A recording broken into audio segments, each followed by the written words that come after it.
Salut à tous et bienvenue dans cette nouvelle vidéo. Meilleurs vœux, bonne année 2026. On perd pas de temps avec ça pour rentrer tout de suite dans le vif du sujet parce que c'est un gros morceau qui nous attend aujourd'hui. C'est la vidéo présentation de Endrick, le joueur qui sera probablement l'attraction du mercato d'hiver 2026, sauf surprise du côté de Marseille, du côté de Monaco, du côté du PSG. Après une première partie de saison un petit peu compliquée aux avant-postes, même si Pavel Souch a très bien pris le relais, l'Olympique Lyonnais a enregistré la venue de son grand attaquant, de son numéro 9, qui doit sur le papier lui permettre de franchir un palier sur la deuxième partie de saison et peut-être de rattraper les quelques points qui leur manquent aujourd'hui dans la course à la Ligue des Champions. Aujourd'hui, on va s'intéresser au profil d'Endrick, son parcours, ce qu'il peut apporter à l'OL et où se situe aujourd'hui sa marge de progression. À faire tout ça en vidéo, en palette, mais d'abord un petit retour quand même sur le parcours du bonhomme et sur les raisons qui font que c'est un joueur très attendu en Ligue 1, mais aussi sur la scène européenne et internationale. Endrick donc, joueur de 19 ans, 1m73 avant-centre, déjà international brésilien, 14 sélections et surtout Endrick c'est un de ces nombreux joueurs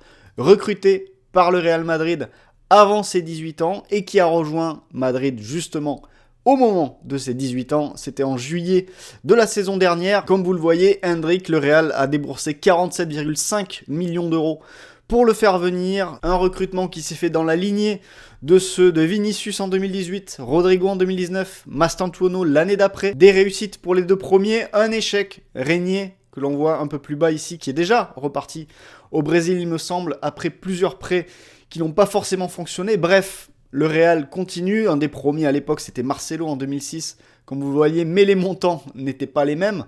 Mais pourquoi le Real avait lâché autant d'argent pour faire venir Endrick ? Eh bien, tout simplement parce que Endrick était un modèle de précocité au Brésil. C'est un joueur qui s'est signalé déjà avec son club de Palmeiras chez les U20 lorsqu'il avait seulement 15 ans, 5 mois et 15 jours. Il avait fait ses débuts avec les U20 lors de la Copinha où il avait déjà beaucoup marqué. Je crois qu'il met 6 buts en 7 matchs ou quelque chose comme ça durant cette compétition. Imité un an plus tard d'ailleurs par Estevao qui depuis a rejoint Chelsea. Et donc forcément quand vous êtes en avance, quand vous êtes précoce, vous arrivez aussi en équipe première très tôt, très vite. Et c'est ce qui s'est passé puisque Endrick, c'est le joueur le plus jeune de l'histoire de Palmeiras, comme vous le voyez. Là aussi suivi de près par Estevao qui est arrivé un an plus tard. À 16 ans, 2 mois et 16 jours, il a fait ses débuts dans le championnat brésilien et des débuts qui ont plutôt bien fonctionné puisque s'il n'a participé qu'à quelques matchs de Serie A, comme vous le voyez sur l'année 2022, il a quand même marqué 3 buts et donné une passe décisive en 300 minutes de jeu.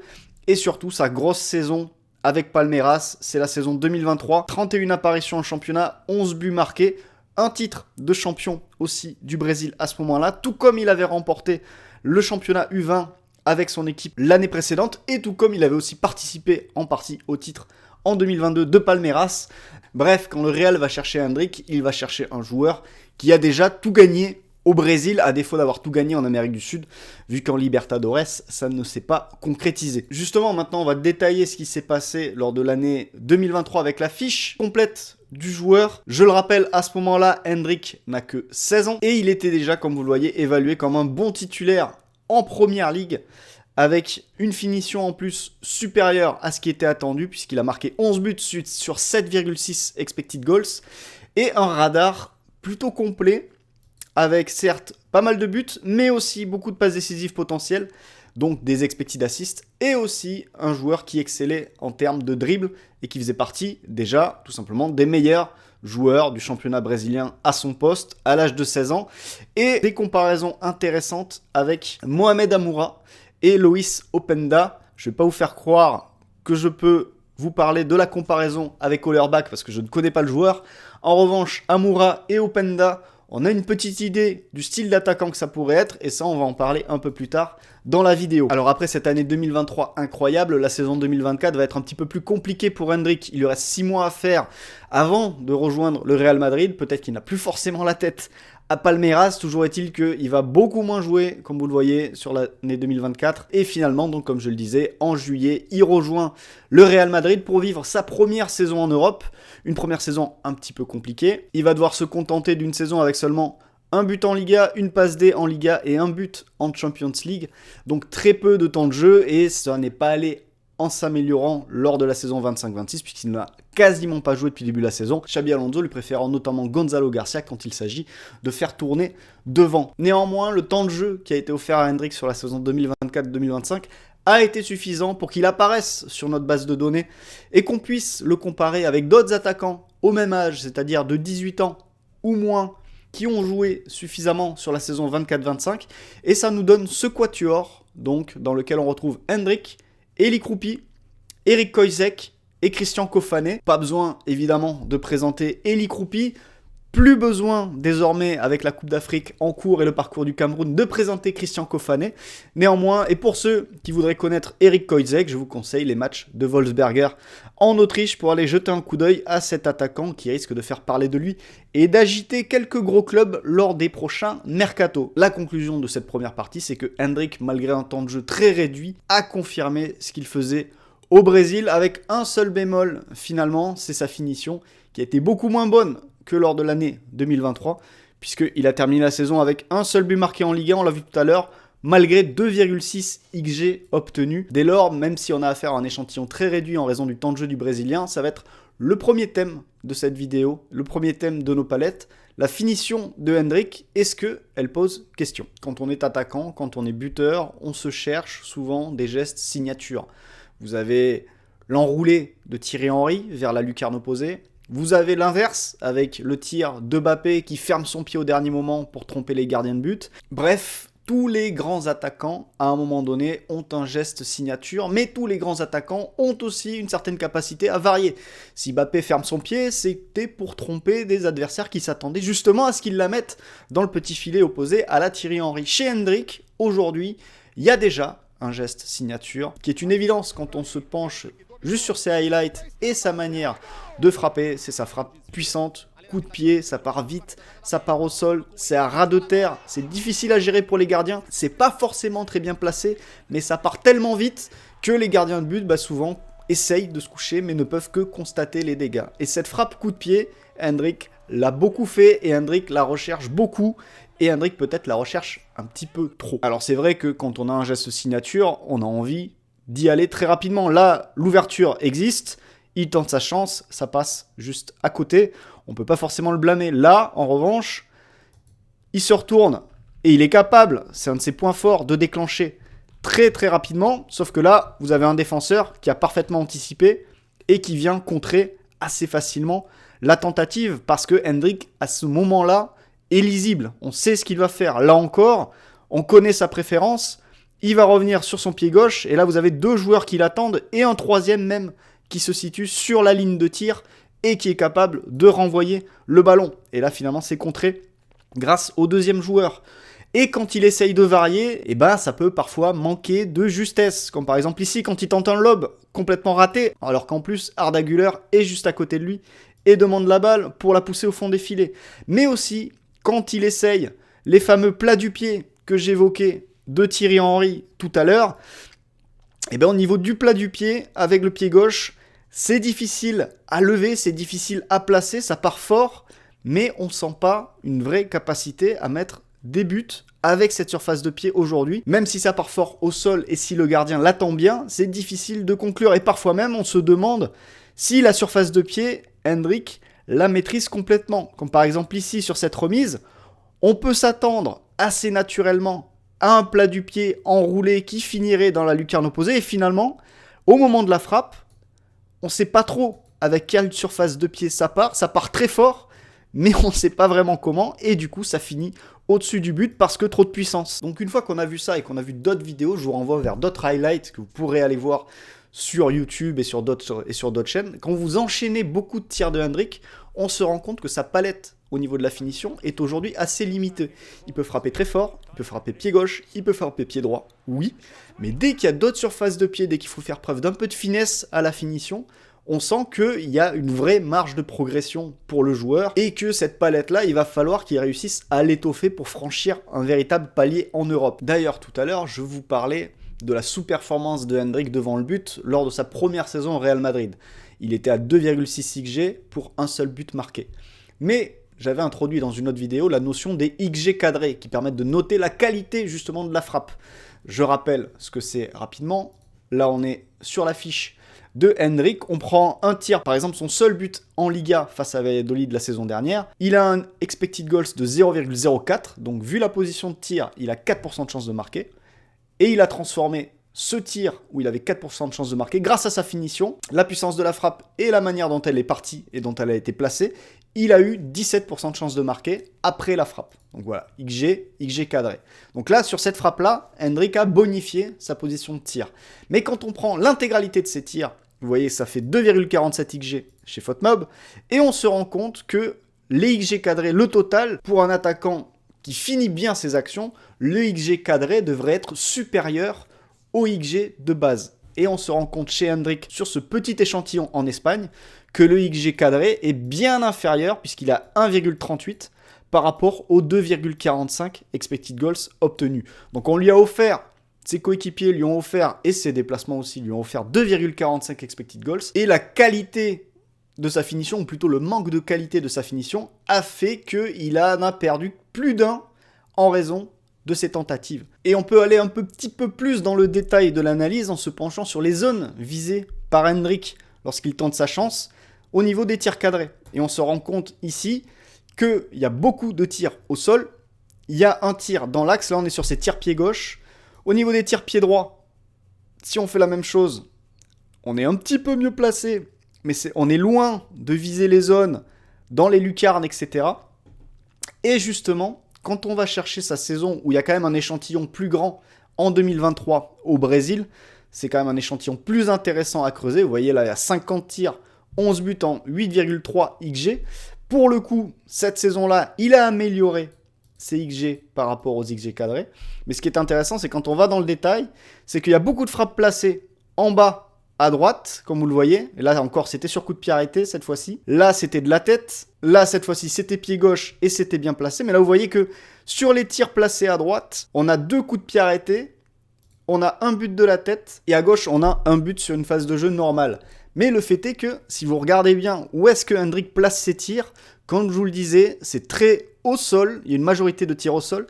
Mais surtout, les zones qu'on aimerait rechercher généralement quand on est buteur, et surtout les zones qu'on vise quand on tire avec le plat du pied pour placer les ballons dans les lucarnes, etc. Comme vous le voyez, il y a très peu de tirs de Hendrik qui finissent en lucarne. On pourrait même tracer une ligne comme ça de bas en haut et une ligne comme ça de haut en bas, de diagonale qui irait vers le centre du but en partant vers le bas, et on aurait quasiment tous les tirs de Hendrik sur cette zone-là. Et donc ça, finalement, c'est assez typique quand on prend la manière de frapper du joueur, ses tirs coup de pied puissants, ça part au sol, on cherche avant tout à casser la cage et pas forcément à placer. Alors comme je l'ai dit, ça ne l'a pas empêché de surperformer par rapport à ses XG, mais sur toutes ces actions-là, si on veut se pencher sur les raisons de la surperformance, il y a notamment un but de la tête qui a rapporté plus de 0,5 XG par rapport à ce qui était attendu, et on a aussi des buts sur coup de pied arrêté, un qui a rapporté 0,27 ici, et un autre qui a rapporté 0,30 ici. Donc là on a une bonne partie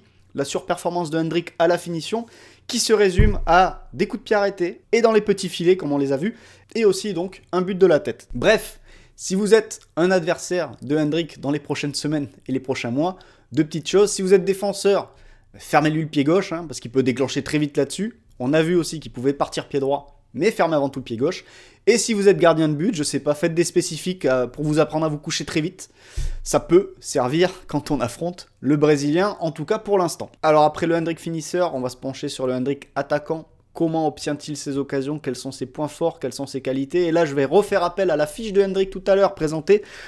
Lors de sa saison en 2023 avec Palmeiras, il était comparé à deux joueurs dont j'avais évoqué les noms. C'était Loïs Openda et Mohamed Amoura. Si vous connaissez Openda, si vous connaissez Amoura, vous connaissez leurs qualités premières. Ce sont des joueurs de profondeur, ce sont des attaquants de rupture qui vont toujours être prêts à attaquer le dos des défenses. Et c'est vrai que quand on va voir des vidéos de Hendrik, c'est une qualité qui ressort. C'est toujours quelqu'un prêt à partir dans le dos, très fort dans les démarrages. Il est capable aussi de maintenir la vitesse sur de longues distances et de faire mal dans la profondeur.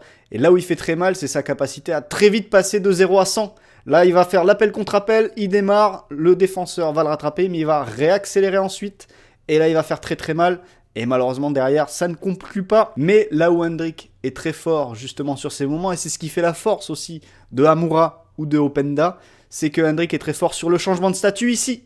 Là, c'est très très court, mais ça fait très très mal. Et derrière, d'ailleurs, il va conclure avec un petit lob. Comme quoi, des fois, il les réussit aussi, ces petits lobs. Mais si je reviens en arrière, et ce qu'on va retenir, surtout sur cette action et sur cette petite palette vidéo, c'est son changement de statut ici, quand il va apparaître. On a un Hendrik quasiment à l'arrêt, et en quelques dixièmes de seconde, après avoir poussé sur la jambe avant et sur la jambe arrière, c'est parti. Et là, le défenseur qui essaie de sortir, il sait même pas ce qui est en train de lui arriver. Hendrik, il est parti, et plus personne ne le reverra ensuite, et il va conclure l'action. Donc voilà, Hendrik, c'est une vraie menace dans la profondeur pour les attaquants, pour les défenses, et pour un Olympique Lyonnais qui aime repartir de très bas, qui aime construire ses actions dans sa moitié de terrain et qui aime aspirer ses adversaires.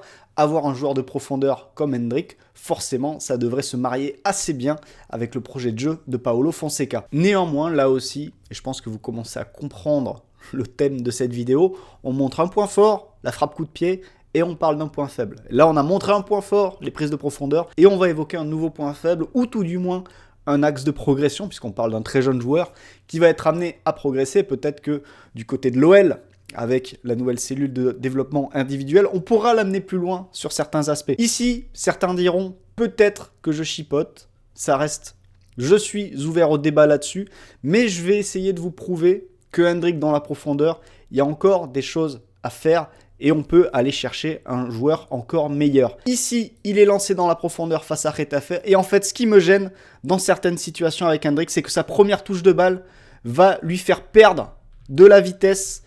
Il n'arrive pas à bien se l'amener. Là, vous voyez, il est obligé d'amener sa jambe très très loin derrière pour continuer à s'amener la balle. Et forcément, ça l'oblige à faire 2 touches de balle très rapidement, et forcément quand on fait 2 touches de balle très proches l'une de l'autre, on peut avoir du déchet, et là par exemple la balle va être perdue et récupérée par le défenseur de Getafe. On va continuer avec d'autres exemples du même genre. Ici, il est lancé, là qu'est-ce qu'il pourrait faire? Il pourrait peut-être se l'amener, et finalement sa première touche va le ralentir, et la balle va lui rester dans les pieds. Et finalement, il va perdre toute la vitesse dont il aurait pu bénéficier de base. Je vous la mets en vitesse normale ici. Là, la première touche, il perd de la vitesse. Et finalement, derrière, il ne la perd pas. Ça finit sur un tir. Mais ça aurait pu être mieux. Là encore, il est lancé vers le but. Il pourrait tout à fait se l'amener aussi avec une petite touche bien dosée vers l'avant pour ne plus revoir les défenseurs et peut-être même se mettre dans leur course alors qu'ils reviennent dans son dos. Et là encore, il va perdre toute la vitesse. Même si derrière, il va bien gérer la situation en ressollicitant ensuite et en essayant de finir plat du pied. Et cette fois-ci, là encore, c'est pas bien placé et c'est repoussé par le gardien de but. Et il y a un deuxième aspect qui pourrait rendre Hendrik encore meilleur dans la profondeur. C'est au moment de sa première touche, faire une première touche plus tranchante vers le but, bien dosée et surtout pour se mettre dans la course des défenseurs pour complètement les éliminer ou en tout cas les mettre en grande difficulté. Ici, il est lancé en profondeur par Güler. La première touche n'est pas mauvaise, il perd pas trop de vitesse. La deuxième est plutôt bonne, mais la question qu'on aurait pu se poser, c'est est-ce que, si je reviens en arrière, est-ce qu'au moment de la première touche, il ne pourrait pas faire une première touche plus longue justement pour déjà se mettre dans la course du défenseur et le mettre en grande difficulté parce que là, à ce moment-là, le défenseur est obligé de ralentir sa course pour ne pas percuter Hendrik et faire faute, et là risquer un carton rouge, voire un penalty selon le moment où il le toucherait. Sur cette situation, ça peut se discuter, parce que derrière, Hendrik réussit quand même à bien se l'amener, mais il y a une deuxième séquence ici qui est encore plus évidente. Là, il est lancé dans l'espace.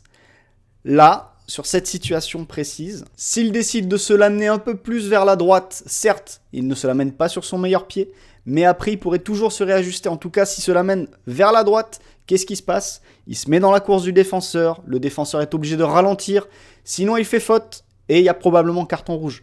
Qu'est-ce qui va se passer ici? Hendrik ne va pas aller sur la droite, et ne va pas aller sur la trajectoire du défenseur, il va faire une touche du gauche pour se réajuster pied gauche, et du coup, qu'est-ce qui se passe? Le défenseur reste complètement dans le coup de l'action, et que va faire le défenseur? Il va légèrement pousser Hendrik dans le dos, bref, faire une toute petite faute qui ne va pas être signalée par l'arbitre parce qu'elle est très légère, mais on va la revoir sur le ralenti ensuite. Hendrik peut réclamer, Mais si, là on voit la petite poussette, hop, dans le dos, ici, elle est bien posée, elle est magnifique. Mais si, au départ de l'action, lorsque Hendrik la reçoit, s'il vient vers sa droite, il va directement dans la course du défenseur, qui à ce moment-là ne peut plus revenir, est obligé de ralentir, ou alors aurait fait faute et aurait pris un carton rouge. Et ensuite, Hendrik aurait eu du temps, probablement, pour se réajuster, et peut-être même finir du gauche, même si on l'a vu que dans certaines finitions, il était capable de finir du droit. Là, en voulant finir du gauche, il permet au défenseur de maintenir sa vitesse, de revenir et de venir le déséquilibrer au dernier moment. Et du coup, Hendrik, il rate sa frappe, le gardien détourne et ça sort. Et maintenant, on va voir le premier exemple d'un joueur qui a bien compris l'intérêt de se mettre dans la course de ses adversaires directs. Ici, c'est Vinicius. Vous allez le voir, c'est un but de Hendrik à la fin, mais c'est Vinicius au départ. Regardez ce qu'il fait. Hop, il se l'amène dans la course de Stones. Et après, il va conclure. C'est ça qu'on aurait pu attendre d'Hendrik sur l'action précédente, même si là, c'est lui qui fête le but, évidemment. Alors, je vous l'ai annoncé, hein, il est probable que certains se disent que j'abuse sur ces situations, que je chipote sur la première touche de balle. Après tout, s'il peut enchaîner les deux touches très rapidement, tant mieux. Et s'il peut faire sans se mettre dans la course du défenseur, tant mieux aussi. Pourquoi pas? Mais j'ai envie de vous montrer un attaquant qui pour moi est une référence aujourd'hui dans les prises de profondeur et j'ai envie de vous montrer son fonctionnement et ses habitudes. D'ailleurs, tout à l'heure, il était comparé à Hendrik. Cet attaquant, c'est Mohamed Amoura, l'attaquant de Wolfsburg et international algérien. Et on va voir maintenant en palette du Mohamed Amoura. Et je vous demande de prêter attention à ses premières touches de balle et à son comportement par rapport aux défenseurs adverses. Allez, on commence. On commence ici avec cette première séquence où vous le voyez au deuxième, ici dans l'axe. On arrive ici, première touche, elle reste pas dans les pieds, il se l'amène là où il veut aller. Et ensuite, il tente sa chance et ça finit au fond des filets. On continue ici, toujours avec Wolfsburg, c'était face à Stuttgart. Va y avoir le changement de rythme très rapide pour prendre la profondeur. Et regardez ensuite la première touche. Elle reste pas dans les pieds, il la pousse bien dosée là où il veut aller, et c'est ensuite qu'il fait les touches de réajustement. Comme ça, il n'a pas perdu de vitesse par rapport au défenseur, et derrière, il peut conclure tranquillement face au gardien. On continue ici, à nouveau le changement de rythme, et là, la première touche, à nouveau, elle est parfaitement vers le but, et derrière, il se réajuste en se mettant peut-être un petit peu d'ailleurs dans la course du défenseur pour terminé face au gardien. Cette fois-ci, c'était avec l'Union Saint-Gilloise. Mais les exemples ne manquent pas. Et si on continue la routine d'Amoura, on va voir avec d'autres séquences que c'est la même chose qui va se répéter. Là encore, avec l'Union Saint-Gilloise, le changement de statut, la prise de profondeur, il passe devant le défenseur et se met dans sa course complètement. La première touche un peu longue pour se l'amener et derrière, il réussit à redresser et à conclure. C'est vraiment quelque chose qui se répète à chaque fois et c'est quelque chose que j'ai pas assez vu aujourd'hui chez Hendrik et je pense que c'est un vrai axe de progression. Là encore, vous avez vu à la vitesse à laquelle il est passé de 0 à 100, là il est en petit footing et là d'un coup il sent le coup venir, hop, ça y est, c'est parti. Ça prend l'espace, il se l'amène, là encore vous le voyez, la première touche, elle est bien dosée, il la met devant lui. Et ensuite, il va conclure en passant à nouveau dans la trajectoire des défenseurs qui reviennent défendre sur lui. Et enfin, on va terminer avec une dernière séquence, toujours sous les couleurs de l'Union Saint-Gilloise. Donc voilà ce qu'on peut attendre d'un attaquant qui maîtriserait complètement les prises de profondeur. Et ça va être à surveiller pour Hendrik sous les couleurs de l'Olympique lyonnais. Alors, on a fait le Hendrik finisseur, on a fait le Hendrik de profondeur. Et maintenant, on va s'intéresser à un troisième Hendrik, le Hendrik créateur, parce que si vous vous rappelez de son radar de tout à l'heure, lors de sa première année brésilienne en 2023, on avait un joueur qui excellait en termes de buts, en termes de dribble et en termes de passes décisives potentielles ou expected assist en anglais. Et si on fait la comparaison entre le Hendrik de 2023 et le Hendrik du Real Madrid 2024-2025, certes avec un échantillon très réduit sur le Hendrik 2024-2025, voilà ce que ça donne, la comparaison entre le Hendrik de Palmeiras projeté comme s'il avait joué au Real Madrid cette année-là. Donc là, en vert, vous avez le Hendrik de Palmeiras projeté au Real 2024-2025. Voilà ce que ça donnait par rapport au Hendrik réel en 2024-2025. Et vous voyez de vraies différences. On a un Hendrik en 24-25 qui s'est créé plus de tirs, plus de NPXG, mais qui a moins marqué. Là, on revient à ce qu'on disait tout à l'heure sur sa finition. En revanche, il s'est créé plus d'occasions, et c'était peut-être dû aussi à son rôle très souvent d'attaquant de pointe, attaquant de surface et finisseur. En revanche, comme vous le voyez, il s'est maintenu en termes de dribble.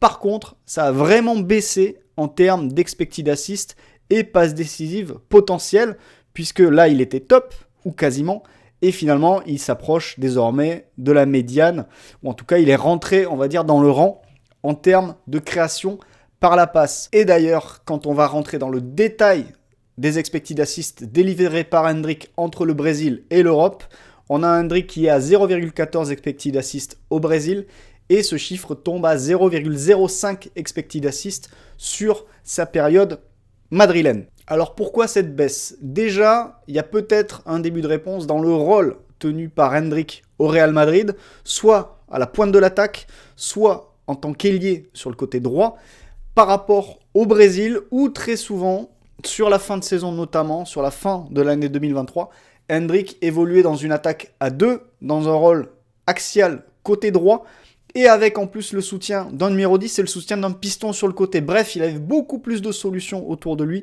pour délivrer des dernières passes. Et dès lors, il avait beaucoup plus de solutions autour et parfois même devant lui pour délivrer des dernières passes, ce qui n'était pas forcément le cas avec le Real Madrid, qui devait en plus faire face à des défenses beaucoup plus resserrées parce qu'on est le Real Madrid, mais aussi des défenses beaucoup plus resserrées parce que on est en Liga et que les défenses en Liga sont généralement plus resserré que les défenses brésiliennes.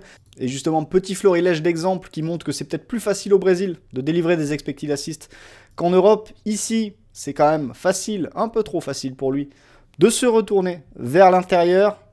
Et ensuite, est-ce qu'il y a bien besoin de détailler ce qui se passe au niveau de la défense? On a 2 défenseurs centraux pour gérer un attaquant et 2 défenseurs qui sont alignés, mais mal, et personne qui ne va daigner contrôler la profondeur pour empêcher l'attaquant de partir au but. Donc ça, c'est pas une passe D, mais c'est de l'expected assist en faveur d'Endrick, et c'est aussi offert par les défenses. Là encore, on va voir un nouvel exemple. Ici, Endrick qui demande la balle. Là, c'est bien senti de sa part de mettre un petit ballon par-dessus pour envoyer son attaquant vers le but. Néanmoins, on a quand même une défense qui est particulièrement ouverte, et un défenseur qui décide de se livrer de manière un petit peu naïve. Et derrière, cette fois-ci, ça va finir au fond des filets, une très belle passe décisive et une très belle finition pour l'attaque de Palmeiras. Autre exemple, ici, Endrick à nouveau qui va décrocher dans ce demi-espace, où il aime bien venir demander la balle. Et là, un très bon appel en profondeur qui va trouver la passe de Endrick. Mais là, le regret au niveau de la défense, ça se situe dans le contrôle de la course. On a des défenseurs qui s'arrêtent complètement et qui du coup laissent la passe partir. Et cette fois-ci, c'est pas passe décisive, mais à nouveau, expected assist important pour Endrick. Et enfin, on termine par une séquence parce qu'il n'y a pas que des expected assists. Il y a aussi des buts où Endrick y va tout seul en puissance avec une conduite de balle très intéressante et un équilibre assez impressionnant. Et ça, on va revenir là-dessus un peu après quand on va évoquer Endrick, le dribbleur. Mais justement là, tout en puissance, on traverse la défense, on transperce même la défense pour aller mettre ce ballon au fond des filets et remonter d'ailleurs, puisque là ils étaient menés assez largement au score. Et voilà, le type d'action que peut faire Endrick, on va la revoir au ralenti parce que c'est sans doute un de ses plus beaux buts à Palmeiras. Et là on voit à 16 ans quand même le bestiau.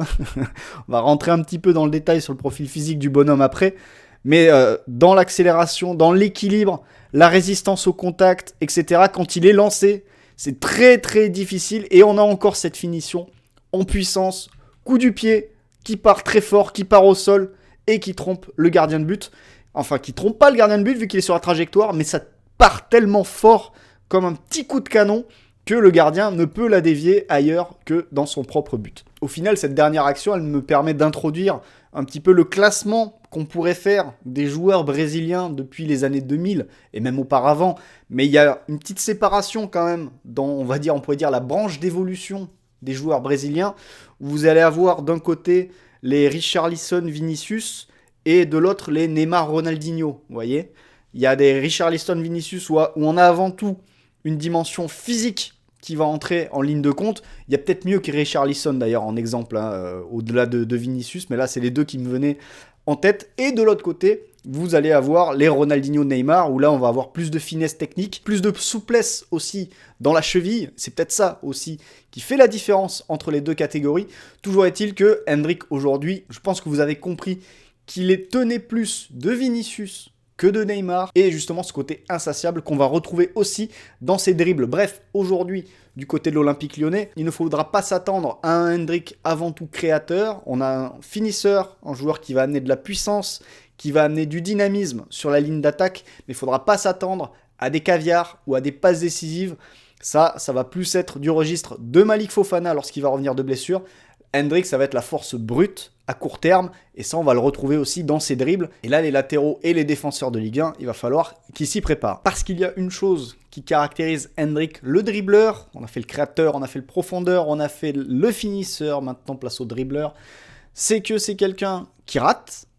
Vous voyez qu'il a 40% de dribbles réussis sur sa saison au Real Madrid. Et de la même façon, si on remonte lors de sa fameuse année 2023 au Brésil, là aussi il était qu'à 49,3% de dribbles réussis, ce qui ne le mettait pas forcément dans le top des dribbleurs en termes de qualité des dribbles. En revanche, en termes de quantité de dribbles réussis, il était dans le top 82,3%. Donc ça veut dire quoi? Ça veut dire que Endrick, c'est quelqu'un qui tente beaucoup et qui finit par faire craquer les défenseurs au fur et à mesure de ses tentatives. Il revient. Et ça forcément, là aussi, l'affiliation avec Vinicius paraît assez évidente. Et là, on va le voir avec quelques séquences face au FC Séville. Ici, l'occasion de voir un petit peu la posture de Endrick quand il dribble, avec ce buste légèrement penché vers l'avant, les épaules au-dessus des appuis, qui lui permettent d'avoir un meilleur équilibre et d'accélérer et de résister aussi aux charges. On l'a vu ici très rapidement avant que la loupe devienne complètement folle. Mais il a mis le bras sur le défenseur pour garder l'avantage. Il a initié le contact avant de décaler. Mais ça, c'est quelque chose qu'on retrouve chez Endrick. Là encore, une accélération où il rentre à l'intérieur. Et là encore, cette fois-ci, on est obligé de le charger. Mais vraiment, non pas à l'épaule, mais dans le dos ici. Ça aurait pu être sifflé. Heureusement qu'il y a un défenseur derrière qui écarte. Mais là, le penalty n'aurait surpris personne. Un autre point intéressant, c'est le petit appel contre appel pour essayer de se donner du temps. Et ensuite, aller provoquer un 1 contre 1. On voit le démarrage. Je vous avais dit qu'au niveau des démarrages, on avait vu sans ballon qui pouvait faire beaucoup de dégâts. Avec ballon aussi, les premiers mètres, c'est assez impressionnant. Il arrive à ralentir et à décélérer. Ça, c'est quelque chose toutefois qu'il ne fait pas tout le temps et qu'il pourra aussi travailler du côté de l'OL. Et ensuite, en revanche, je vous avais dit aussi qu'en termes de dernière passe, c'était pas forcément le joueur le plus précis ni le plus fin. Ben là, vous allez le voir, la passe, elle est pour personne et ça permet à la défense adverse de repartir. Nouvelle séquence ici, cette fois-ci il est complètement arrêté et là vous allez voir à nouveau la puissance du démarrage ici. Et cette fois-ci par contre, la passe est bonne et amène une vraie situation de but en faveur des Madrilènes. On va à nouveau voir ça avec Palmeiras, on revient un petit peu dans le temps. Et là encore, il va faire une différence sur sa première touche. C'est le genre de différence qu'on aurait aimé voir dans d'autres séquences lorsqu'il était plus haut sur le terrain pour s'amener la balle.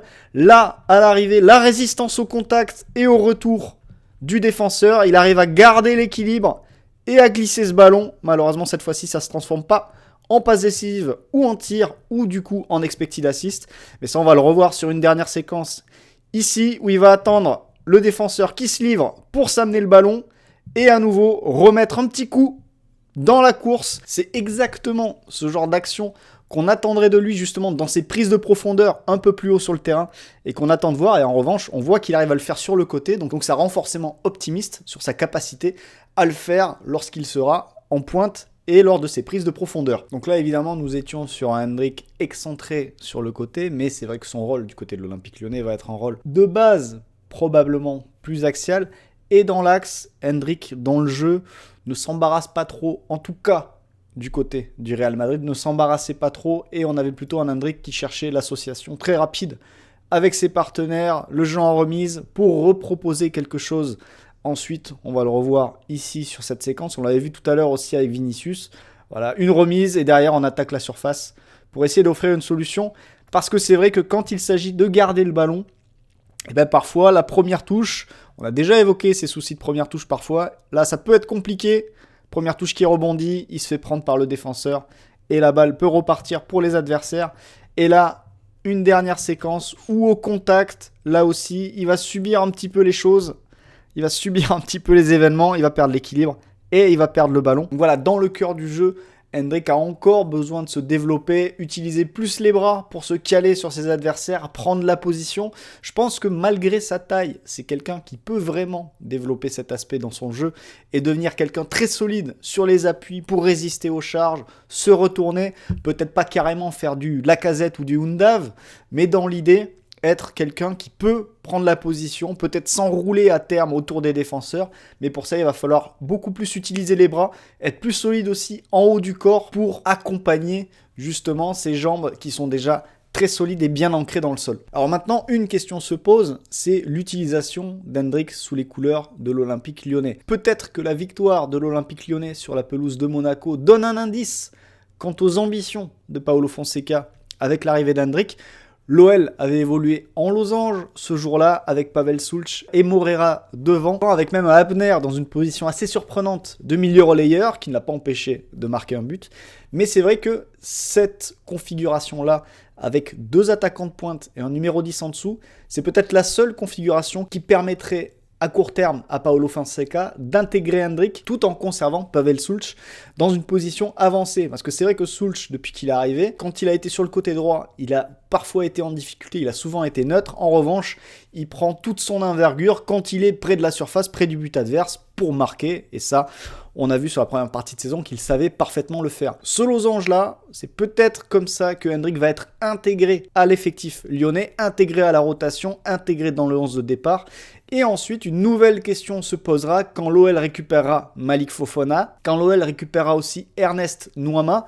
Peut-être que là, on aura une deuxième séquence sur le plan tactique avec la réintégration de ces joueurs-là.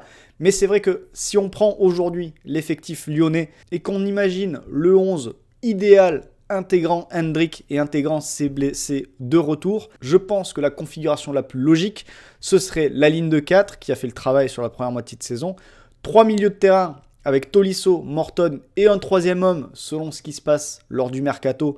Est-ce que ce sera toujours Tessman? Est-ce que ce sera un autre joueur?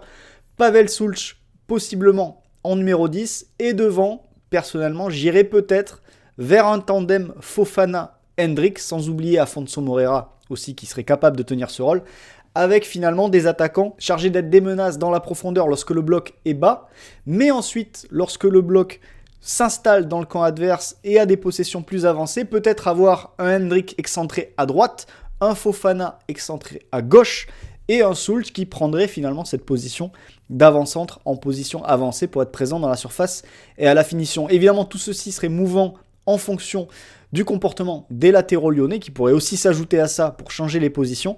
Mais c'est vrai que laisser une certaine liberté à Hendrick en position offensive lorsque l'OL est très haut pour aller dans des zones où il pourrait aller percuter, où il pourrait aller essayer de faire des différences balle au pied, ce serait pertinent. Et dans ce cas-là, il faudrait des joueurs capables de compenser un Hendrick qui irait dans d'autres zones que l'axe du terrain. Et dans ce cas-là, Pavel Sulch ou Corentin Tolisso avec ses projections pourraient compléter assez efficacement ce tableau. Bref, après cette longue démonstration, j'espère que vous avez compris pourquoi Hendrick va être une attraction pour la Ligue 1 et pour l'Olympique lyonnais.